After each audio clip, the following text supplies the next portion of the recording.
महाभारत का ये प्रसंग उस समय का है जब महाभारत युद्ध प्रारंभ होने वाला ही था। दुर्योधन अपने मामा शकुनी के कहने पर अपने सभी बड़ों और पूजनीयों से विजय श्री का आशीर्वाद पाने के लिए उनके पास जा रहा था। वह अपनी छोटी माँ यानी कि पांडवों की माता कुंती के पास पहुंचता है। माता कुंती महाभारत के युद्ध के बारे में ही विचार कर रही थीं। तभी दुर्योधन उनके चरणों को स्पर्श करके कहता है, मेरा प्रणाम स्वीकार करें माता। कुंती ने कहा, आयुष्मान भव। दुर्योधन बोला, यह क्या छोटी माँ, मैं तो आपसे विजय श्री का आशीर्वाद लेने आया था।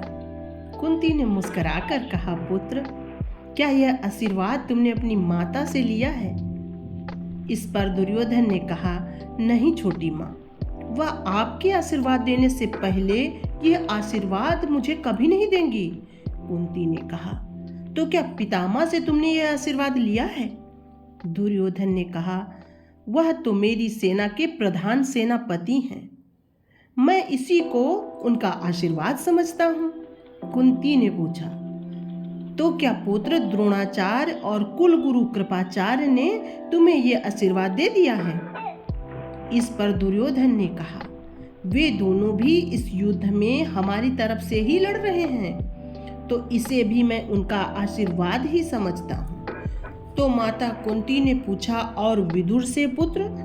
तो दुर्योधन ने कहा, वह मुझे ये आशीर्वाद कभी नहीं देंगे, क्योंकि वह मेरे विजय कभी नहीं चाहते। महामंत्री विदुर मेरे हितैषी नहीं है छोटी माँ। तो क्या आप भी मुझे विदुर काका की भांति ही विजय श्री का आशीर्वाद नहीं देंगी? माता कुंती कहती है, पुत्र, विदुर को तुमसे कोई व्यक्तिगत द्वेष नहीं है, लेकिन अगर हाँ हस्तिनापुर के विरोधी हो तो वो तुम्हारा साथ कभी नहीं देने वाले, क्योंकि उन्होंने अपना संपूर्ण जीवन हस्तिनापुर की सेवा में लगाया है। वे हस्तिनापुर के हितैषी हैं और तुम्हारे भी। उन्होंने अपना पूरा जीवन हस्तिनापुर की सेवा में लगाया है। बड़े अगर किसी भूल चूक पर हमें रोके टोके तो उनकी ओर से कभी भी हमको अपना मन मैला नहीं करना चाहिए। यह सुनकर दुर्योधन चुप हो जाता है। माता कुंती दुर्योधन से उसकी चुप्पी का कारण पूछते हुए कहती हैं, तो क्या पुत्र मैं ये समझूं कि तुम हस्तिनापुर के विरोधी हो?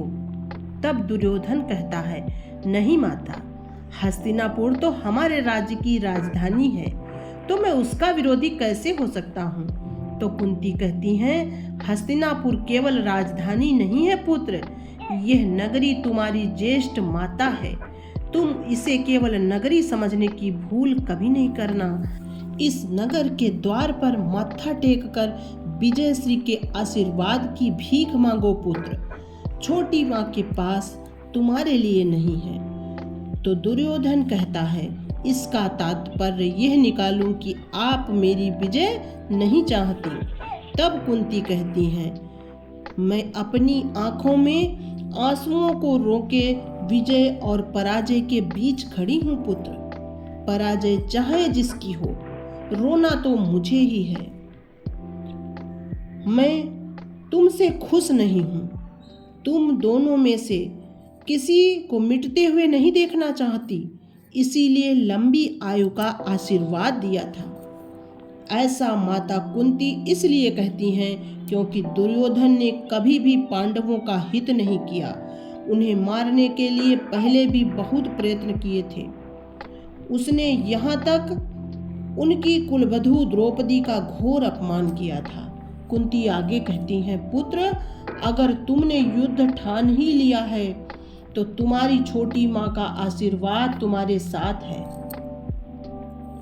लेकिन हे दुर्योधन, एक बात याद रखना, मैं इस बात की गारंटी नहीं ले सकती कि मेरे इस आशीर्वाद का कवच अर्जुन के बाणों और भीम की गदा से तुम्हें बचा पाएगा या नहीं, क्योंकि पुत्र, एक माँ तो अपने पुत्र को माफ कर सकती है, लेकिन